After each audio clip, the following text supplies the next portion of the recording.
Well, okay, my lizard's all done. Looks pretty realistic, huh? Nah, I'm only kidding. This, I forgot all about this. I had this, my son had this in his snake cage, I guess. Or it was on his desk. But anyway, this is an iguana, and as I said, I'm carving something that's a little more generic than this. But this is good as a reference. So I'll be able to use this a little bit when I'm carving the legs, and you can see this is even more of a spine than I was planning on working with, but I might actually do that much. And here's a good shot of the head. So I can use some of these features. I'm not going to try to replicate it exactly. Here's where I'm at so far.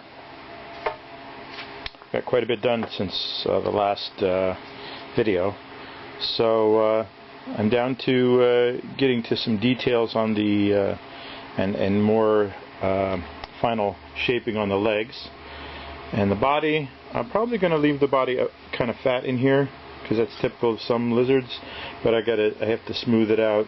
There's a little bump here, so I want to have a nice smooth S.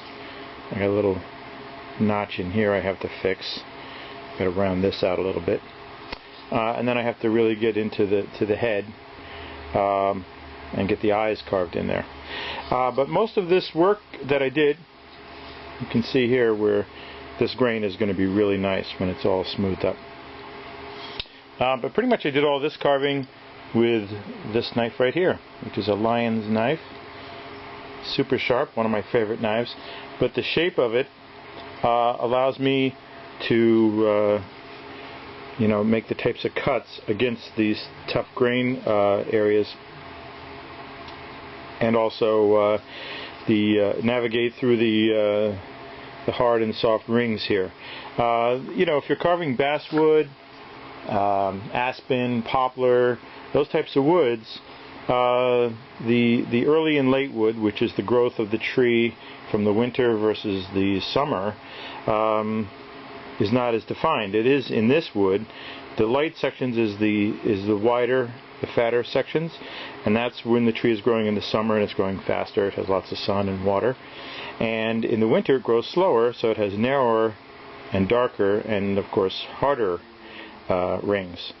And the problem with this is that there's such a difference between the hard and the soft rings, is that when you go to sand it and do certain types of shaping techniques on this, the harder rings will resist when the softer ring is sanded away. That's why if you sandblast, if you ever see sandblasted wood that was a soft wood, you see that these little valleys where the softer wood is.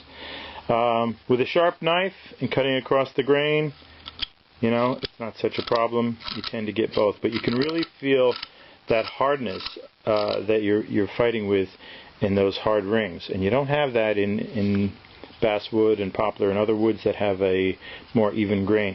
You'll come across this in oak a little bit too. Anyway, so as I had said before, I'm actually going to do most of the work on this with a knife, and then I'm going to go and sandpaper, and it'll be nice and smooth. It's going to be stylized, as I said before. Not a lot of detail. If there's any detail at all, it'll be a little bit. The toes and the eyes will have detail. And I may give a little texture to the spine. You can see in at least in this iguana, it has little ridges on it. Now, a lot of lizards don't have a spine like that. And like I said, I'm doing a generic lizard, and I didn't really measure this against any drawings or scales. I saw a couple other pictures online. I just freehand sketched it, and that's what I'm working with. So anyway, I just I saw this board just laying there, and I said, you know what? I don't know what I'm going to carve next. I'll dive in and try something, and this is what I have. So as you can probably tell from my videos, I sometimes have a good idea of what I'm going to do, and sometimes I don't. And a lot of times I make changes in how I work. A lot of times I don't even know what tool I really should be using. But I feel like that's, being honest and realistic, that's how we learn. We try different tools and try different techniques, and eventually we'll figure it out. I'm sure there's some of you that are watching that say, no, I do it this way, and that's how I always do it. And that's fine. For certain things, I do that myself. But right now, in my stage of learning, I'm trying all different kinds of things, and if one doesn't work or I'm struggling, I'll try something else, and if that goes easier, then I'll do the work with that. So right now, this is the guy that's going to get me through this project until I'm ready to sand it. Okay, so until next time, I'm going to have it all carved and ready to sand on the next video.